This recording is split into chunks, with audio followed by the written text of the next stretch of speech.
Hello and welcome to Good Evening Britain, a Force for Good's weekly show coming to you live from our studios here in the heart of the great British city of Glasgow, with me, your host, Alistair McConnachie, broadcasting on all our digital platforms throughout the United Kingdom and across the world.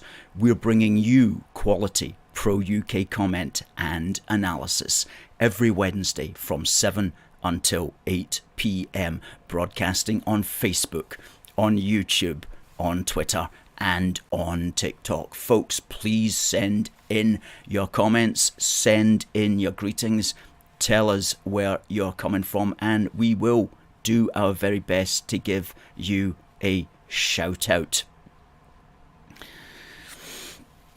And we've got a great guest as well coming on at the bottom of the hour. Coming on at 7:30, we have the much requested Highland Pauline, who is going to be chatting to us about the absolute clown show, the absolute bad episode of The Apprentice, which is, of course, the present SNP so-called leadership, so-called contest that we are all getting heartily sick to the gills of, and hoping it would just all end. Well, it's going to be with us until noon on the 27th of March, when we will find out who the first numpty of Scotland actually is going to be. And it looks like it's either going to be Mr. Yusuf or Miss Forbes, with Miss Regan doing her very best to catch up to the two front runners. But we're going to be talking about them tonight. Folks, tell us where you're coming from. Good to see Debbie was first in. Hope you're doing well, Debbie. Always good to see you, and also good to see Paul from the Garden of England, aka Kent. And also hello to Adam from Leicestershire. And Julian Edwards says, greetings from Wales. Love Wales. It's a great part of our one big country, which is our one big United Kingdom. Hope things are going well for you.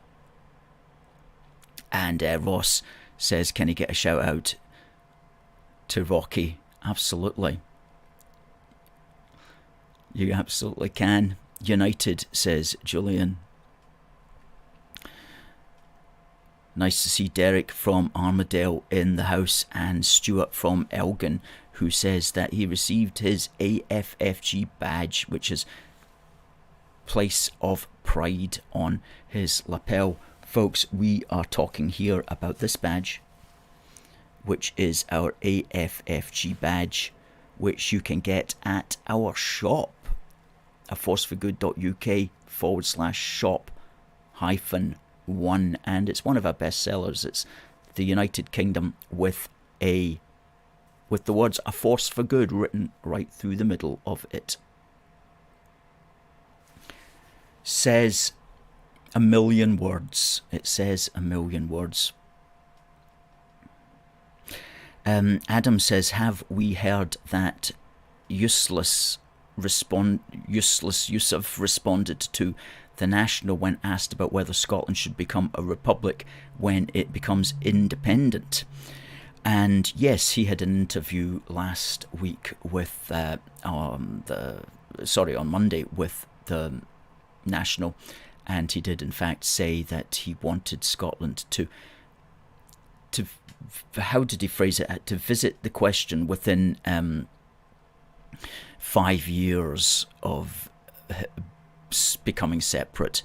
Well, what a way to start a Barney, after all, if he even attempted to do that. But the thing is, what he's trying to do is he's making a last-ditch appeal to his hardcore supporters, the hardcore Republican element, of which there are far too many in the SNP, and he's hoping that he'll get their vote. And Ash Regan is apparently trying to do the same thing, because, get this, on the coronation, the Great British Coronation is going to be on Saturday the 6th of May, and so the absolute Scott Nat numpties of the All Under One Banner Brigade are having a march on that day, right? While everybody else in the nation is going to be watching the coronation, they're going to be marching, so-called marching, slouching, shuffling,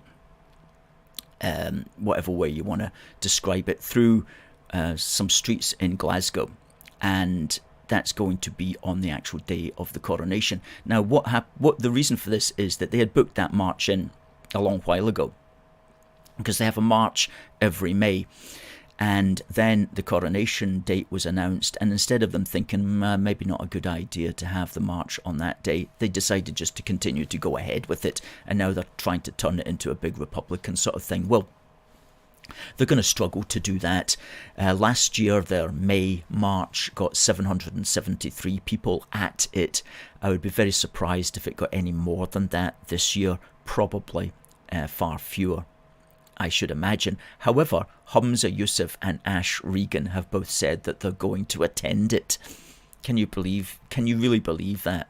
But they have. So what a pair of absolute idiots. The people, and one of them might even be the First Minister by that time, is going to actually attend an anti-monarchy Republican march. Disgraceful, utterly disgraceful behaviour from both Ash Regan and Humza Yousaf. Folks, these people, they really are foolish, and they have no respect for Scotland's history, because goodness me, Scotland is, if it is anything, has always been a monarchy. Even when England had a republic for a few years, Scotland had already crowned Charles II. When Charles I cruelly got his head chopped off, within 6 days, Scotland had pronounced his son, Charles II, King of all Great Britain. Not just Scotland, but King of all Great Britain. So Scotland's always been a monarchy, even when England had a time as a republic. So Scottish history is very much built around the history of Scotland's kings and queens. And in fact, talking about that, our next issue of Union Heart is going to be a dedication to the 420th anniversary year of the Union of the Crowns, which is this year, the year when the Scots King James VI became King of Great Britain back in 1603. We're doing a lot of research into Great Britain's Solomon, as he was called, and we're going to be bringing that out in a very comprehensive and accessible way in our next issue of Union Heart, which will be available free on request to all our monthly donors.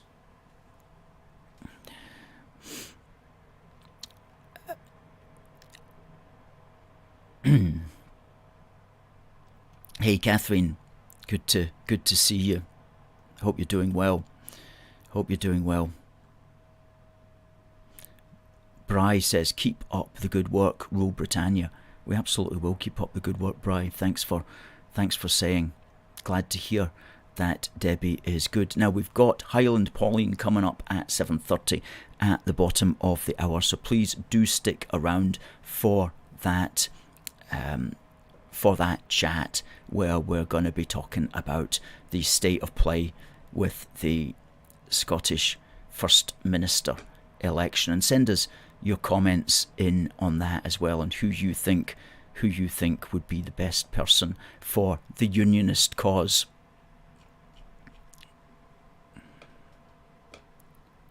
Dave says Heart of Midlothian supports the Union Jack. Good to hear it.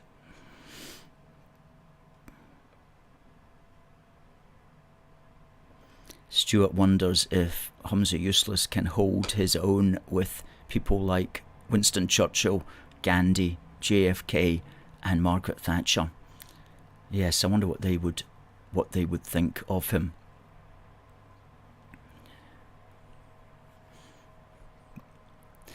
Now, before we get to the interview, I want to do Busting Indy Myths part 25, okay? And this is an important one.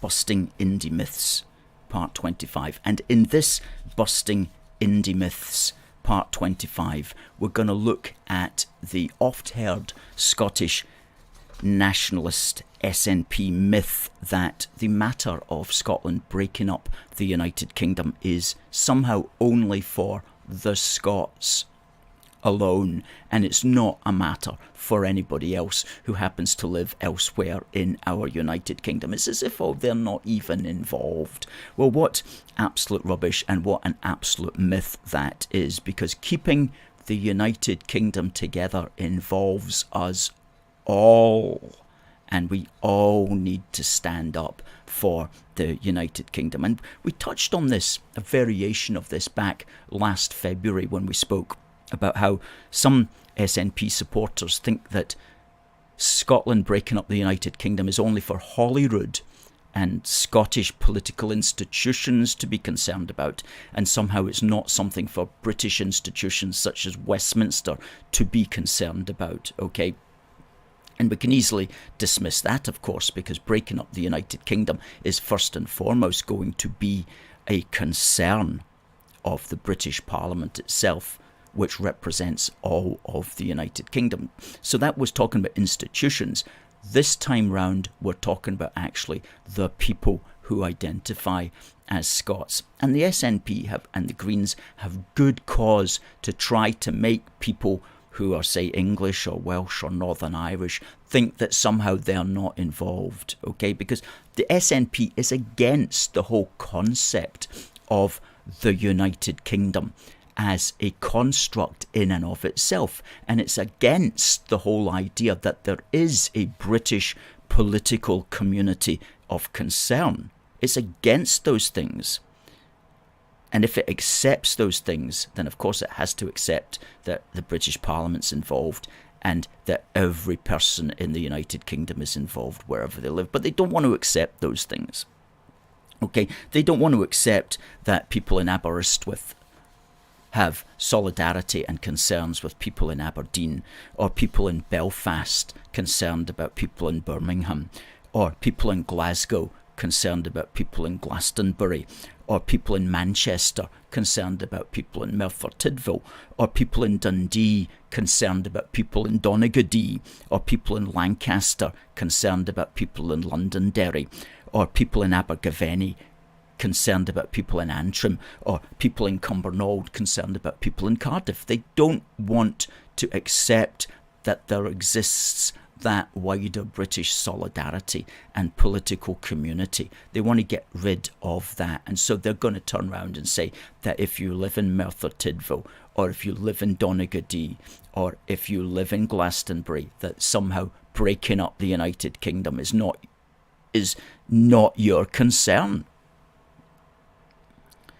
Utterly, utterly wrong. And the reason we're touching on this is because we noticed an article in the Sunday Mail back on the 5th of March where a chap there called Ben Fogle, who's a presenter on the television, he says that he was wrong in 2014 as quote-unquote an Englishman to quote-unquote meddle in the referendum at that time. And of course we got straight back to him on Twitter and said, if you believe in Britain and want it to stay together, then it is definitely your business wherever you live and however you identify. And don't allow the SNP to tell you different. Don't accept their deliberate ploy, their deliberate strategy to exclude the millions of pro-UK voices throughout the British Isles and indeed the world. Okay.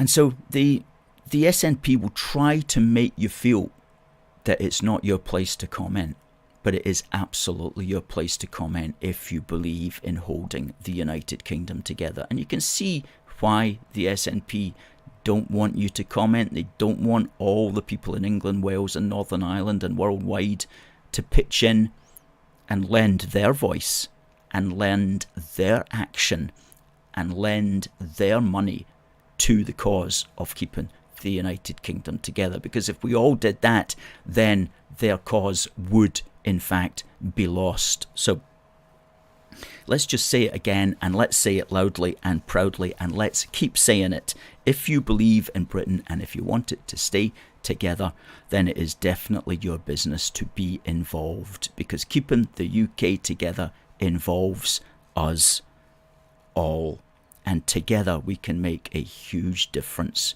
in standing up and maintaining and promoting the United Kingdom in the weeks and months and years and decades and centuries ahead in its glorious existence.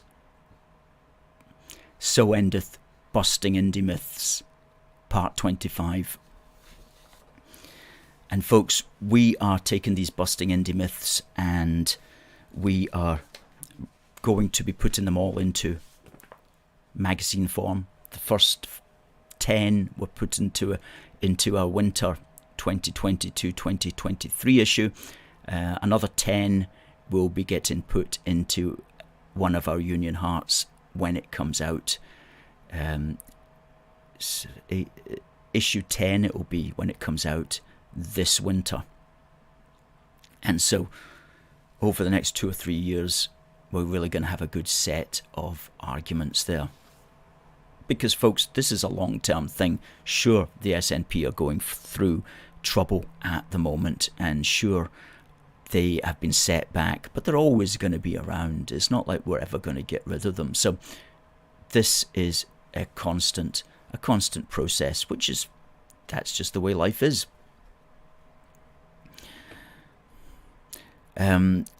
You can get our Union Heart, Angela, at our shop, and it's £3.50, and it's free if you're one of our monthly donors.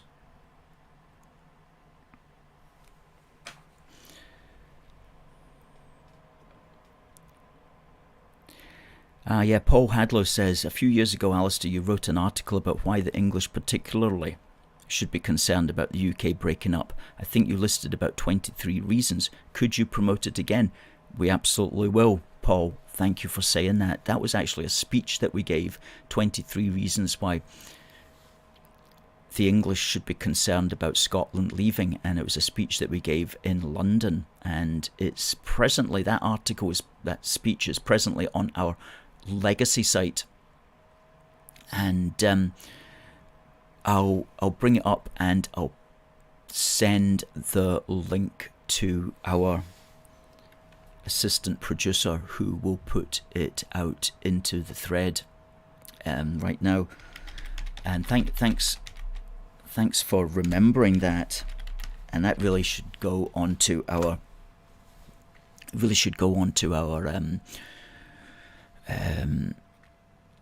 onto our new, well, not our new website, but our latest website, shouldn't it? I'll have a look at it and I'll revamp it this year and bring it up to date with everything else. Yeah. So it was one of our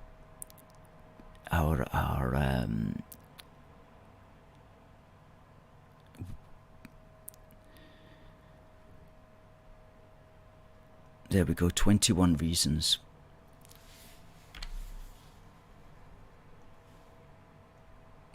And I'll send that to our producer.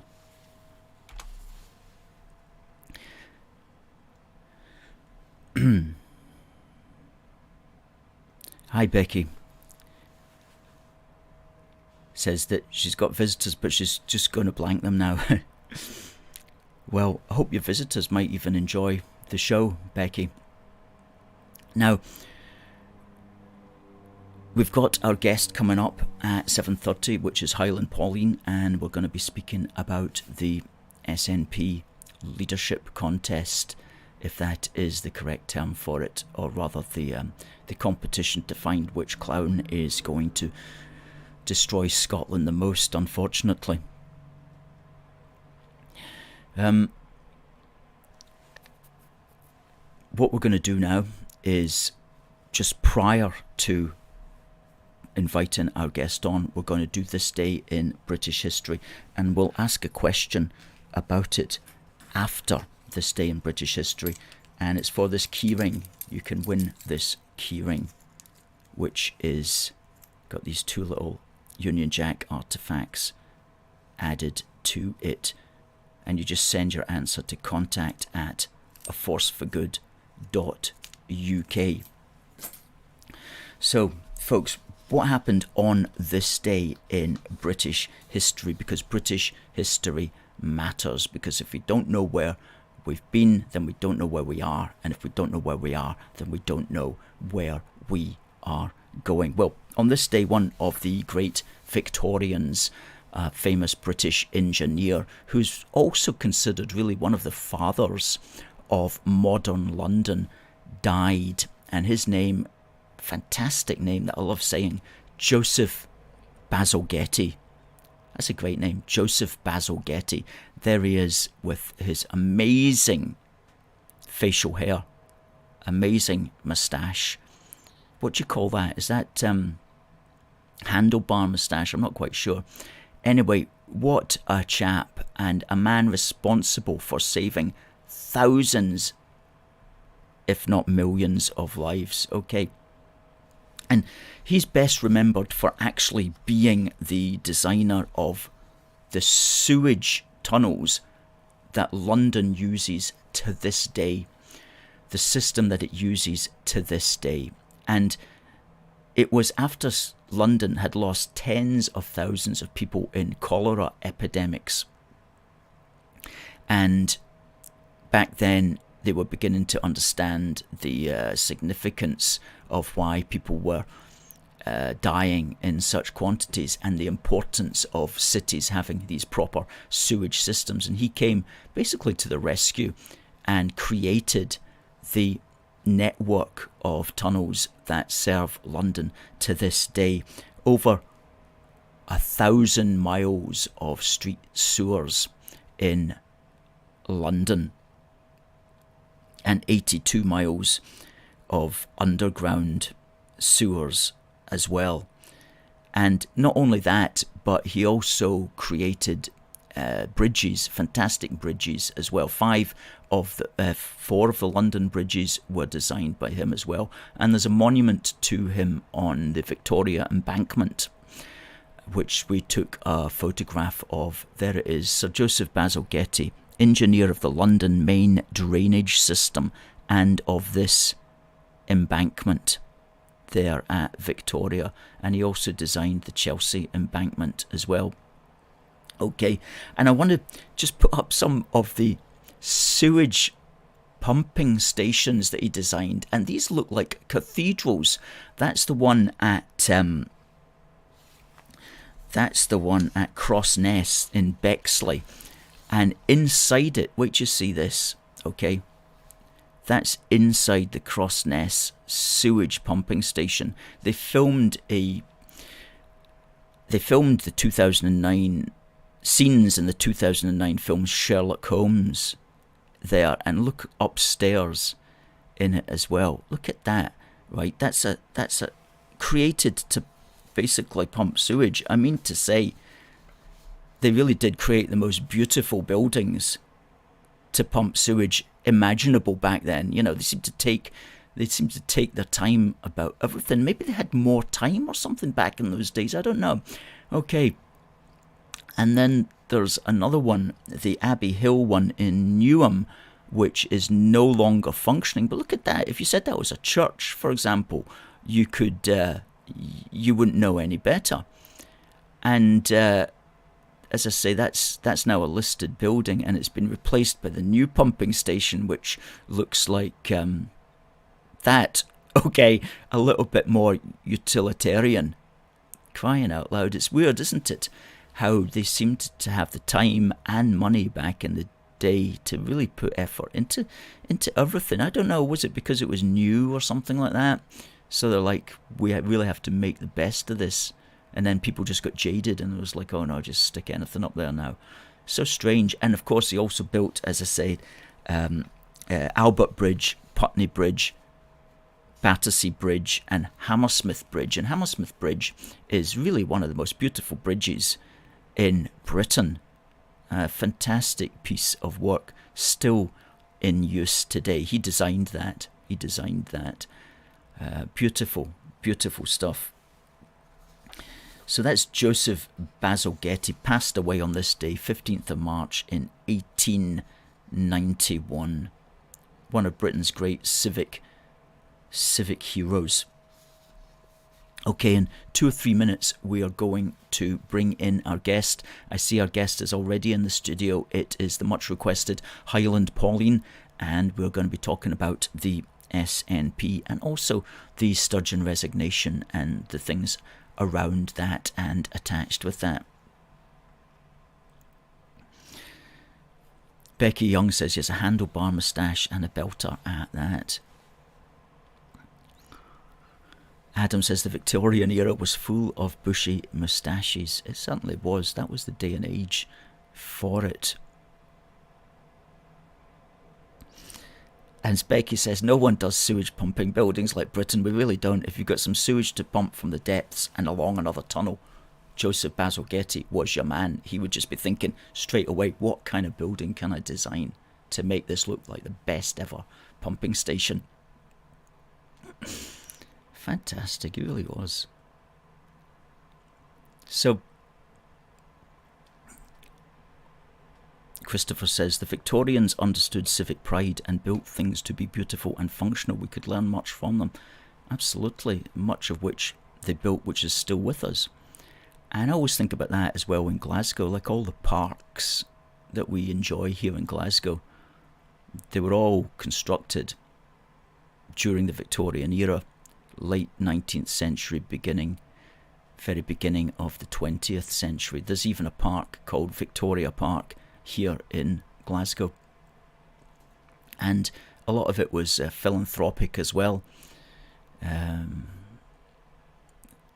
Really owe a lot to the Victorians, you know, and they really did a lot for what an age of achievement, as it were, an age of achievement. Marcus says, I love old architecture. I can't stand the Blairite buildings which are clinical with no essence. I know what you mean.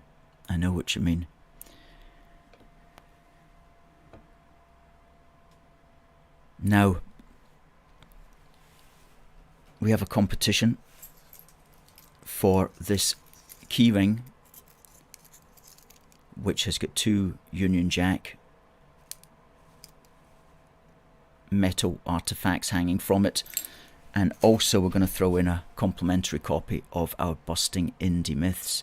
And if you send your answer, please, to contact@aforceforgood.uk. And the question is, Joseph Bazalgette designed 4 bridges in London, and can you name one of them? He designed 4 bridges. Can you name one of them? Send your answer to contact@aforceforgood.uk, please.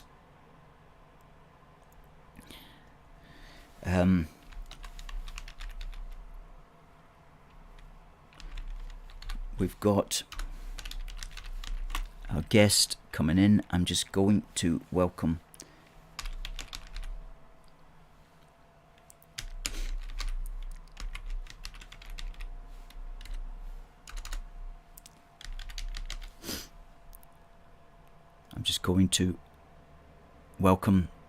Highland Pauline into the chat. So please, folks, please welcome Highland Pauline. Hey there, Pauline. How are you tonight? Fine, thank you, Alistair. Good. Well, you've been on the show several times before. For those of you who are not aware, you do a lot of work on Facebook. You're putting out your thoughts every day on the matter, all of which we totally concur with.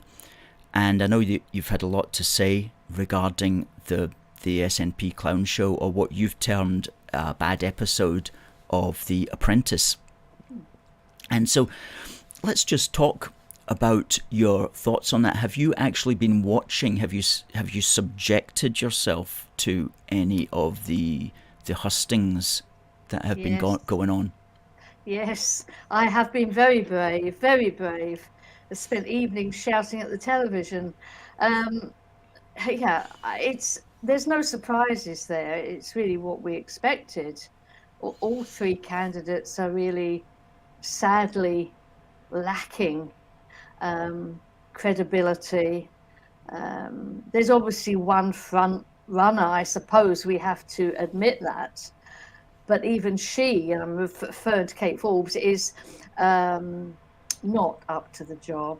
She's trying very, very hard, though, I have to say. But it's quite embarrassing. It really is quite embarrassing. I think a lot of people have, to me, and that express their embarrassment for Scotland, that is this really the best that we have? Is this the best we have to offer? Yes, there's harder hitters, I suppose, in the SNP. Some of the older blokes I'm thinking of, John Swinney and Angus Robertson, and one or two of their MPs perhaps. But I find it telling that they are not wanting to get involved in this leadership election, even though it would seem to be fitted for them. Even though now you would think, well, Sturgeon's been around for so long now, I want my go at it. But they don't seem to want to touch that. Do you have any ideas why they wouldn't want to get involved? I mean, I think the whole background, as we know, really, the whole background of the SNP has been one of corruption. So much has been wrong. There's been so much cover up. There's been no accountability. And these guys, they know it. They're running for the hills. They couldn't get out of the studio quick enough. It was like, oh no, John Swinney's going to retire. And I mean, he was obviously, it's normally the deputy that you would think would step up, but he was never putting himself forward because he knows too much. There's so much to come out. There's still so much to come out. It's probably going to take a long time. But the guys closest to Sturgeon, the ones that really knew, are the ones that have run to the hills for a very good reason. It's self-evident that there's an awful web of lies and misinformation and cover-up, and they don't want to be part of it. I mean, I almost pity the three contestants, because there's a sort of a naivety about them. I mean, Humza just comes across as well. He's the puppet, of course. He's very confident because he's got the backing of the SNP headquarters behind him, and the other two, perhaps they really feel that politics is their vocation. But certainly for Ash, I would suggest she looks elsewhere. Forbes is bright enough, but she's a confusion. There's something very confusing about her. I can't help thinking she probably chose the wrong party. Especially when you know that her partner, her husband, is a kind of closet Tory, and then she's got her Christian beliefs, which are certainly not part of the SNP progressive ideal. So it's just a mismatch of people there. It's just a mess. And the older ones, maybe the ones that knew a bit more, I mean, they couldn't get out of it quick enough. They didn't want anything to do with it. Speaks volumes, don't you think? Yeah, there's definitely, if everything was above board, then if I was one of these longer serving members of the SNP, whether an MSP or an MP, I'd think, well, now's my chance. Yeah. I can go in and make a do of this and lead the country to freedom, or whatever they see going on in their heads. Freedom, yes. Yeah. But no, they're just like, oh no, I'm not going to touch that. As somebody said to me a couple of weeks ago, it's a poisoned chalice. Absolutely. And it's become a poisoned chalice, and it's become a poisoned chalice because of the mismanagement of the SNP, and also the cause of independence by Sturgeon in the last, since she's ever been in power, which was what, 8 years? Mm-hmm. Yeah, 8 years. So, and longer if you include her deputy leadership. So, it's a poison chalice, and nobody wants to touch it. And so you're left with these three people that you say are like naive. It's only like the naive people that are like, oh yeah, I'm going to try to make a go of this. And well, we'll see what occurs. But I mean, some people say, oh, I'd like to see Humza in there, because if he was in there, then he'd make such a mess of it that people would no longer vote for the SNP. But I actually don't go along with that way of thinking, because I know that there's a very hardcore in the Scottish National Party, which makes up a lot of their membership, who'll vote for anybody. I mean, regardless, when it comes to the election time. You know, you can make a complete mess of things, but all that really matters is the vote on the day, and they'll vote for Humza just as quickly as they'll vote for Kate Forbes or whatever, because it's the label that they're voting for. It's the SNP thing. It's not they're voting for the man or the woman who's made a good or a bad job of it. And so I'm not convinced by the argument that, oh, we've got that from our perspective, Humza would be a good thing because he'll make a mess of things. To be honest, I think they will all three of them are perfectly capable of making a mess of things. Realistically, there's only two in the fight, Forbes and Humza. Humza is only in the fight because he's got SNP HQ backing him to the hilt. I mean, that's their man. He's their puppet. He's standing up after 8 years of failure from Nicola Sturgeon. Absolute failure. You only have to look at the country to see how dreadful she's been. She talked the talk and she demolished the country at the same time. After all that failure, she's not walking away. She's just getting somebody else to front the whole game. Between her and Murrell, they are working Humza. So vote for Humza and you get the same again. So you get Sturgeon and Murrell. I think Forbes is probably more honest because she started off honest and then somebody had a word with her and she stepped back a bit. But she's not up to it. She's not capable. She's at odds with the SNP hardcore, so it's not going to go well for her. Mm-hmm. It's an absolute mess, really, when you think of it.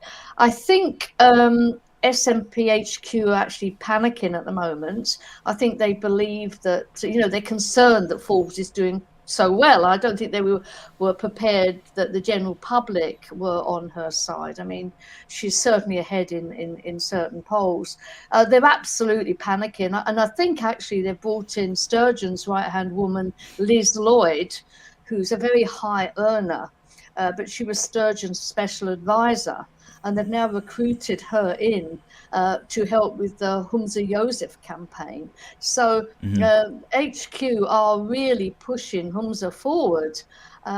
It's quite embarrassing, really, that this is so blatant.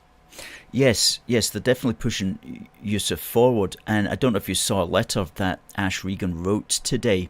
In fact, I'll just bring it up on the screen. But was Ash Regan. It was only signed by Ash Regan, but she said that she was speaking for both herself and for Kate Forbes. And she had questions that she's asking of Peter Murrell, and this has created quite a bit of a stir. Dear Mr. Murrell, I am writing this open letter on behalf of the campaign teams of Ash Regan and Kate Forbes. Bear in mind, this letter is only coming from Ash Regan, so that's strange. That's a very strange thing straight away, but this is a genuine letter. It's creating a big stir in the media today, both of whom are contesting for the leadership of the SNP. We request that you provide essential information pertaining to the membership status. And she goes on and asks the following 3 questions. 1, please that you disclose the following. 1, the total number of paid up members currently within the SNP. Well, wouldn't we all love to know that figure? Yes. Number 2, the number of digital voting papers that have been sent out to members. Yeah. And 3, the number of physical postal voting papers that have been issued.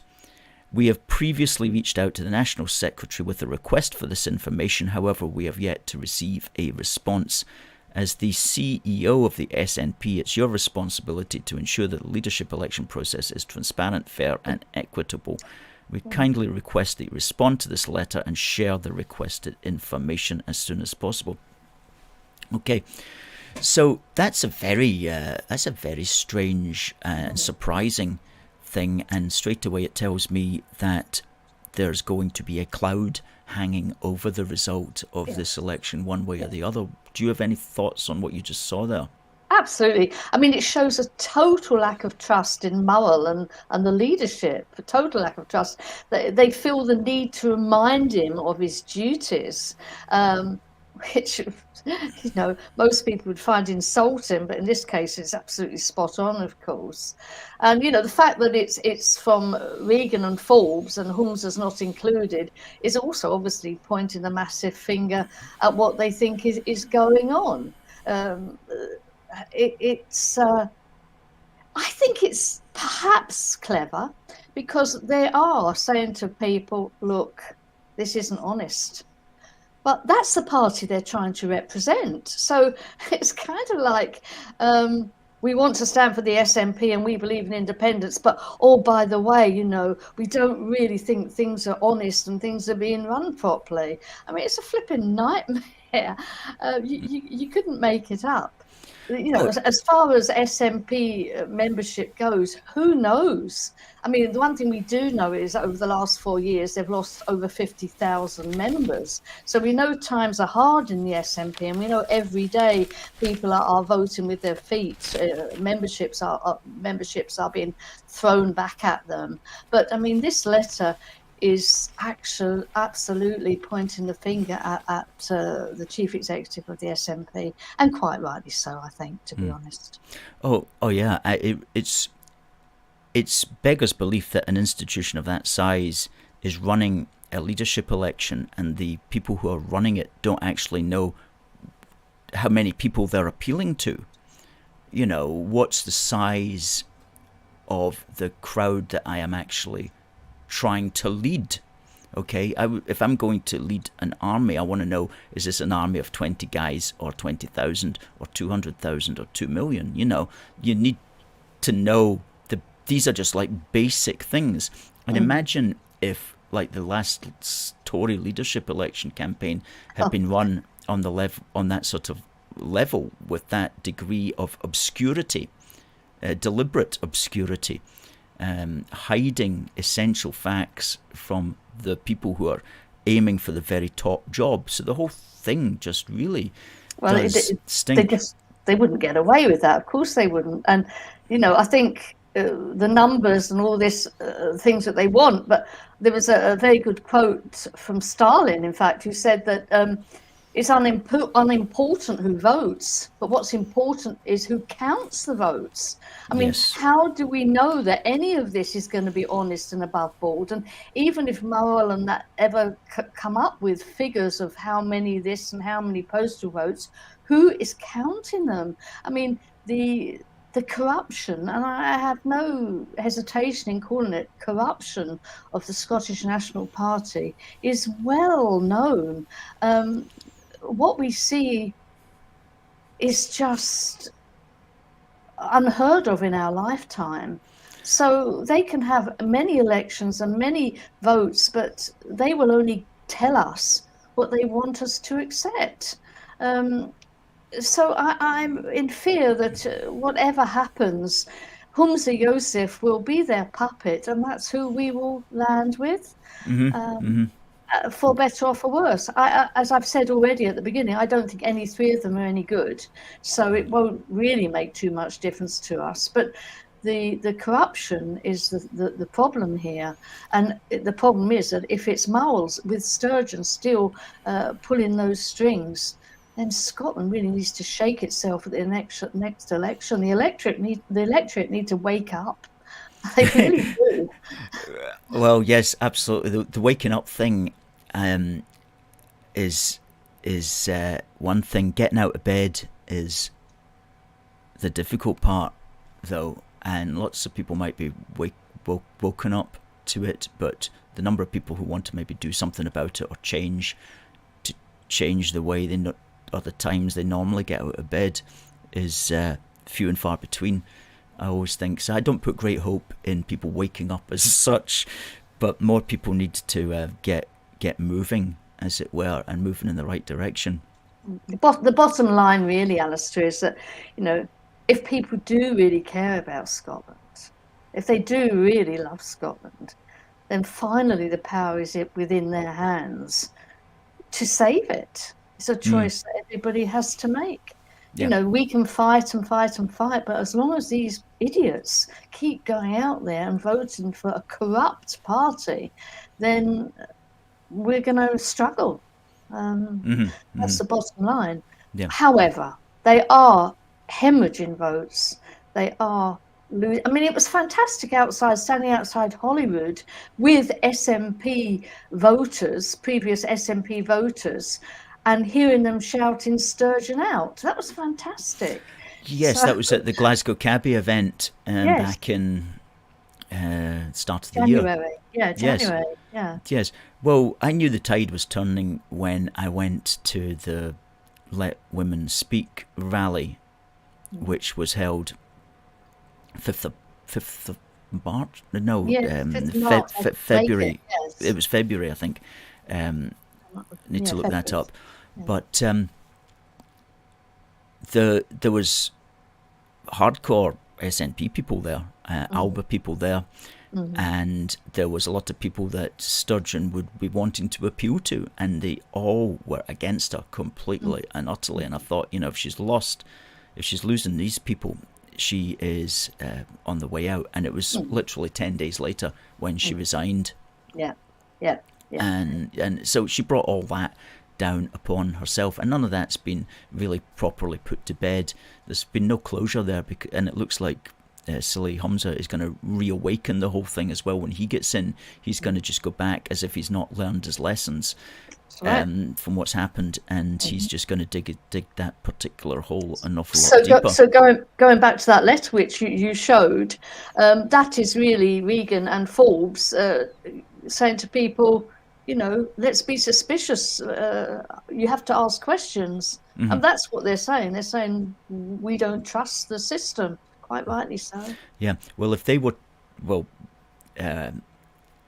of them will lose, but if they were both to lose, then they really should push that angle and really make a thing of that, and really stand up for it, because they've laid the groundwork of suspicion now. So if they lose, then they really need to carry that forward and say, you know, what are the answers here, and just see what that happens. And one way or the other, I think the SNP is in for an awfully bumpy ride. If he gets elected, then there's going to be all the fear of the Murrell hand behind the scenes. And if, say, Forbes gets elected, then she's going to cause a big fallout in the party. There's a lot of people who won't get behind her because of her particular beliefs. The Greens are not going to be interested. No. They're going to walk from the coalition, which is actually strategically very good for us. You know, all this infighting is very good for us. This whole shambles is very good for us. It's just how long it all takes to play out. But we've talked about this for a number of years now. We've said, you know, it's gonna end in tears and give Sturgeon enough rope and blah blah blah. And in fact, that is what happened. She got enough rope and she made an absolute mess of it.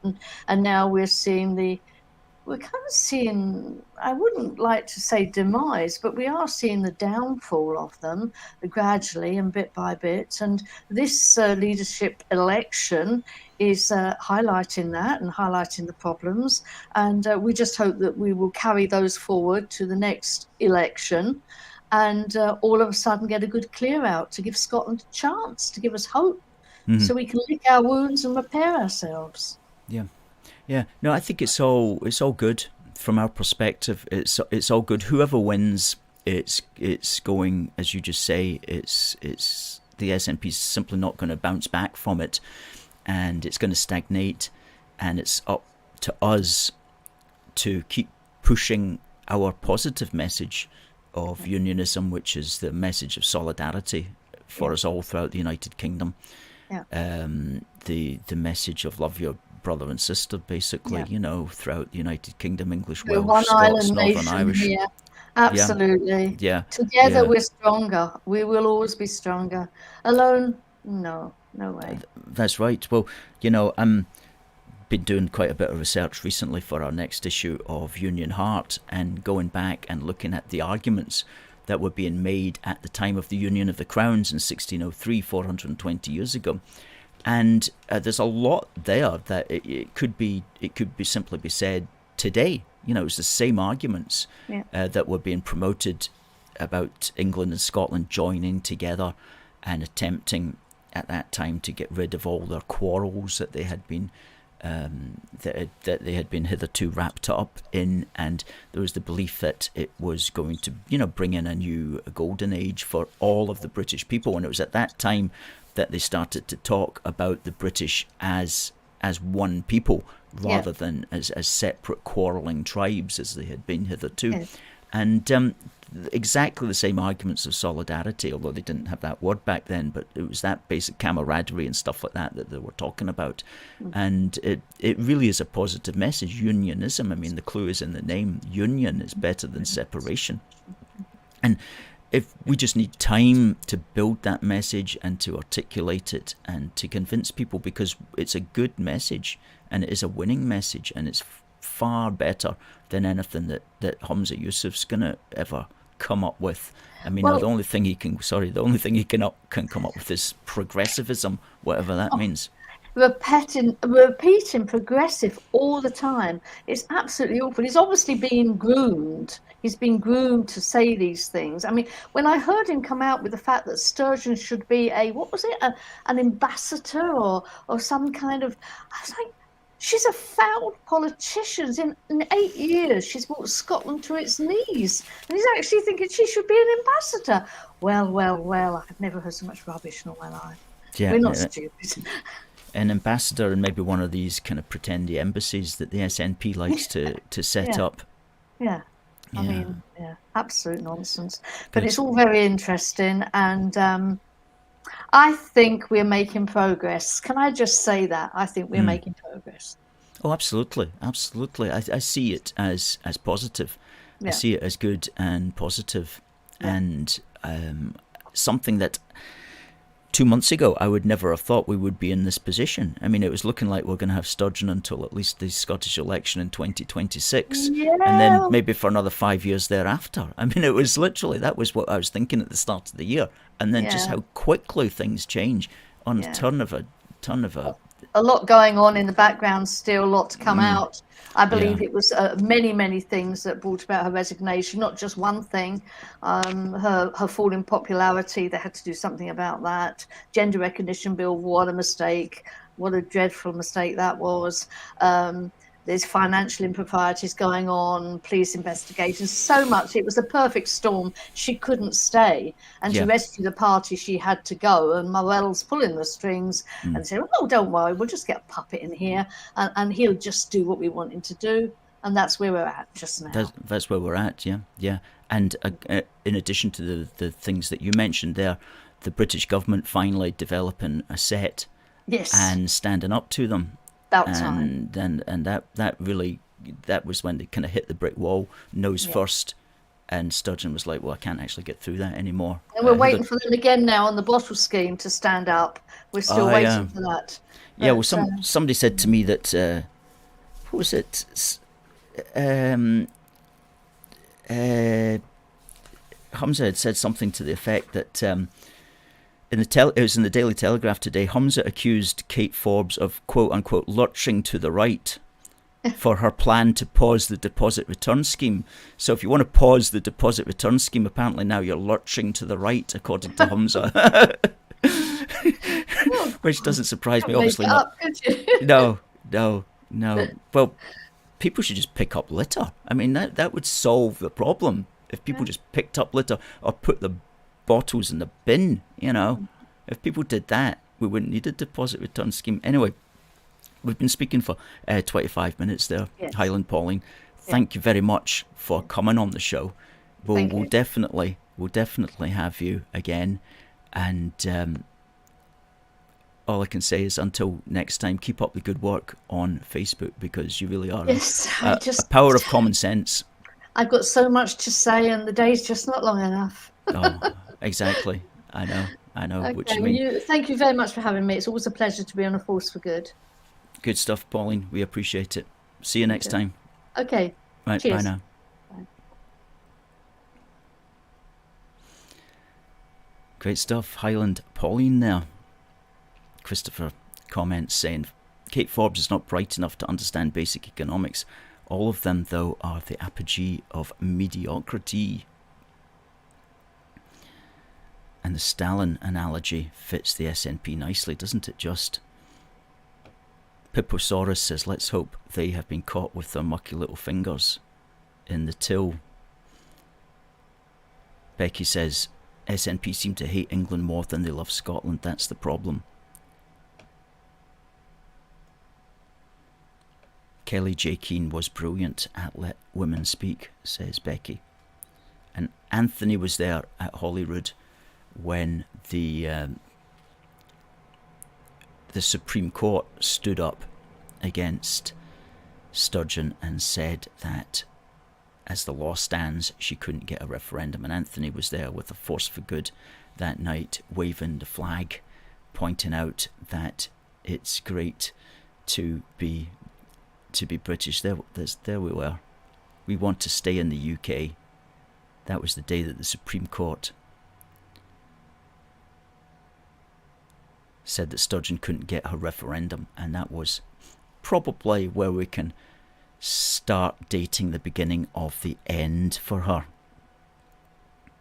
Anthony says, thanks for coming on, Pauline. Catherine says, thank you, Pauline. And that Preston journalist says, great show, great guest.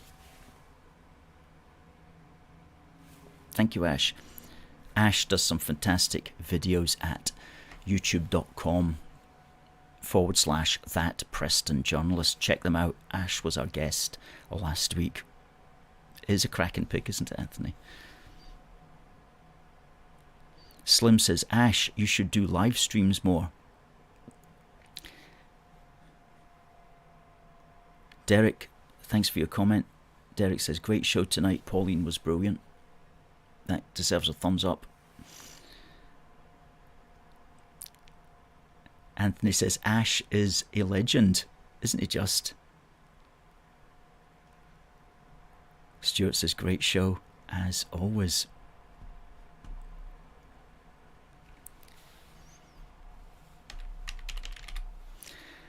Now we have a winner. It was on this day, 15th of March,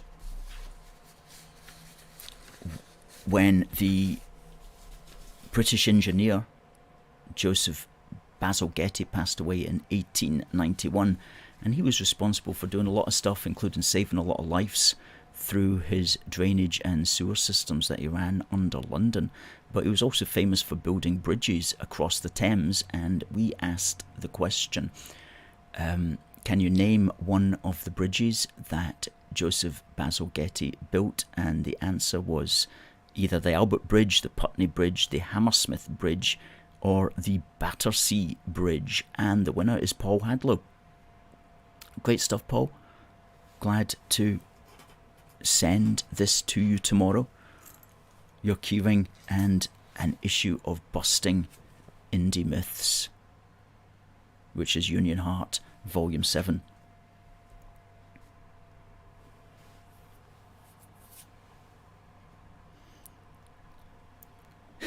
Becky says, I see your poster has changed to Sturgeon was not Scotland. Yeah, we're keeping that up just for a little while the current leadership so-called contest is underway.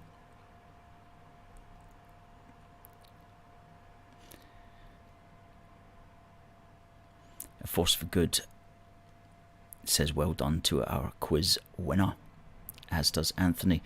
Folks, it's the top of the hour. We're going to be back next week when we will have another guest next week. It is going to be David Clues of UNN, of Unity News Network. So David is always great fun, great entertainment, and a great activist. So we'll have a lot to say to him, and he'll have a lot to say to us next week as well. So, and if you know of anybody who would like to be a guest, or if you'd like to be a guest, simply just tell us, and we will definitely investigate it. So please do suggest a guest. Suggest a guest if you can, because we're always looking for folk who have got a lot to say on the Union. Absolutely.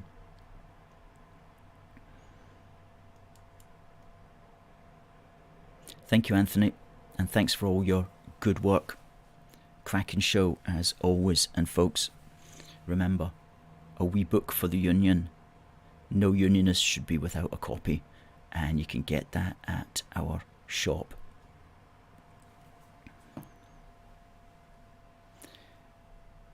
Okay, folks, it just remains for me to say, remember to get your wee book for the Union,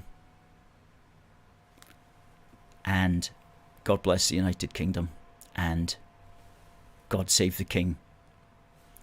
See you next week.